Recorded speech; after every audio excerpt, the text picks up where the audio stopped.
of the Old Testament through the hands of men. Do you believe me? Do you believe my word? He wasn't even saying, do you believe what I said to you in the Old Testament? Well, they wouldn't call it the Old Testament anyways.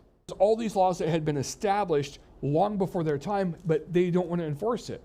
And we saw that with how they made the temple a mockery by taking these, well, that animal's not quite good enough. Let me trade you up to a better one, And it's only going to cost you $19.95 plus shipping and handling, but we'll get it to you and you'll be fine.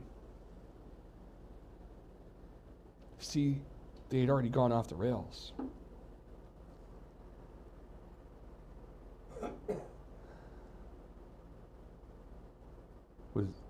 Jesus wasn't confused about all these things. They didn't want to yield to his authority.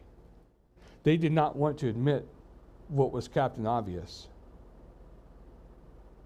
If they had been intellectually honest, they would have known, because of the prophecies given, seeing the fulfillment in it, in the way that everything came about, they would have said, no, this is the Christ. This is Jesus. He's the real deal. Because we've read through Isaiah, we've read through the Psalms, we've seen all these places. Oh, wait a second, I see something in Deuteronomy. What about that time where they could have just simply gone back and recounted what they knew and looked and said, wow, these prophecies are being fulfilled, but they don't even believe God currently. Now, this is an odd thing. Years ago, we were at a pastor's conference in Memphis, Tennessee. And I'm telling you right now, this is... it wasn't a Calvary Chapel pastor's conference, so bear with me for just a moment. It was a Southern Baptist conference, or pastor's conference, and I was invited to go, and I'm like, I'm there, dude. I want to check this out.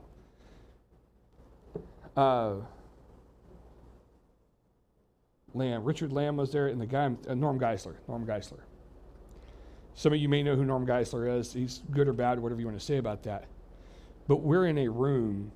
This is when I say room, this is like a massive hall. If you're familiar with Adrian Rogers, it would happen at his church. But Adrian Rogers was now with Jesus, and they had a new guy. But big church, big location, tons of pastors and this thing was packed full of them. And Norm Geisler got up and he said something really, really profound. And man, I've held on to it tightly to this day.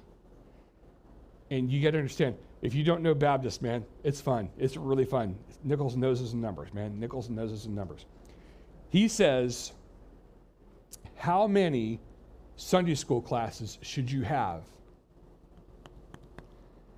And you could just see the wheels cranking and turning, and these guys like, you could see them trying to kind of work the thing out. And it's like they're being tested, and they're kind of, something like that.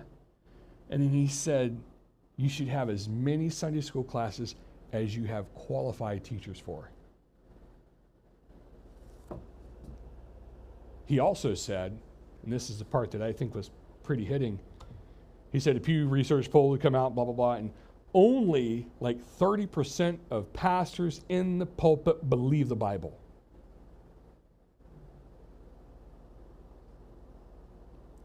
The bus ride home to Little Rock, Arkansas, in a small bus with about 10 pastors in it, there was a discussion.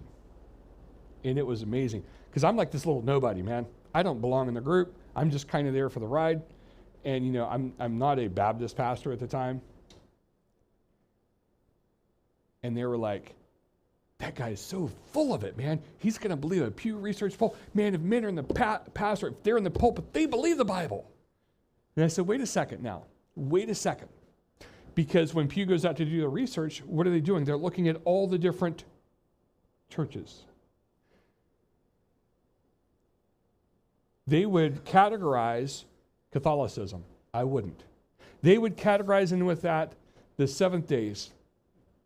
They would categorize in with that the Methodists, the Presbyterians, the Baptists, the Calvary Chapels, all these different groups. The prosperity gospel is going to be in. In other words, they weren't making a clean exception to say these guys